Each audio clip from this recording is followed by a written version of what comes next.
ചെറിയ കുറച്ച് ആൾക്കാരെ മാത്രം വിളിച്ച് ചെറിയൊരു ബഡ്ജറ്റ്, ഞാൻ എപ്പോഴും ബഡ്ജറ്റ് നോക്കും. ഇങ്ങനെ കല്യാണം എന്ന് പറഞ്ഞ ഒരു ഒറ്റ ദിവസം ഇത്ര ലക്ഷങ്ങൾ പൊടിക്കാൻ എനിക്ക് ഒട്ടും താല്പര്യമില്ല. അപ്പോൾ ഈ പൈസ സേവ് ചെയ്ത ആകാശം ടൂർ പോവാലോ. ഇനിയിപ്പോ രണ്ടുപേർക്ക് പോകേണ്ടി വന്നാൽ അത്രയും കൂടെ സേവ് ചെയ്യണ്ടേ? അത്രയും. ഇപ്പൊ ഞാൻ പല കല്യാണങ്ങളും ഞാൻ കണ്ടിട്ടുണ്ട്. ഈ ലോണൊക്കെ എടുത്താണ് പലരും കല്യാണം കഴിക്കണം. എന്നിട്ട് ഈ ലോൺ അടയ്ക്കാൻ ജീവിതകാലം മൊത്തം കഷ്ടപ്പെടണം അവസ്ഥ.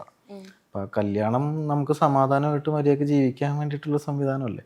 അപ്പൊ അത് ദുരിതം ആവരുതല്ലോ. അപ്പൊ ഏറ്റവും ബഡ്ജറ്റിൽ നമുക്ക് ആവശ്യമുള്ള കുറച്ച് ആൾക്കാരെ വിളിക്കുക, കുറച്ച് ഭക്ഷണം കൊടുക്കുക, അത്രേ ഉള്ളൂ.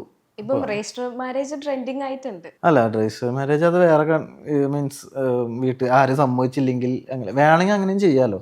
അപ്പൊ അതിനുള്ള ഓപ്ഷൻ ഉണ്ട്. ഇപ്പോൾ കല്യാണമായിട്ട് ഇത്ര വലിയ സെറ്റപ്പിൽ നടത്തണമെന്ന് നിർബന്ധമൊന്നുമില്ല. ഒരു രജിസ്റ്റർ മാരേജ് ചെയ്തിട്ട് ഒരു റിസപ്ഷൻ വെച്ചാലും മതി.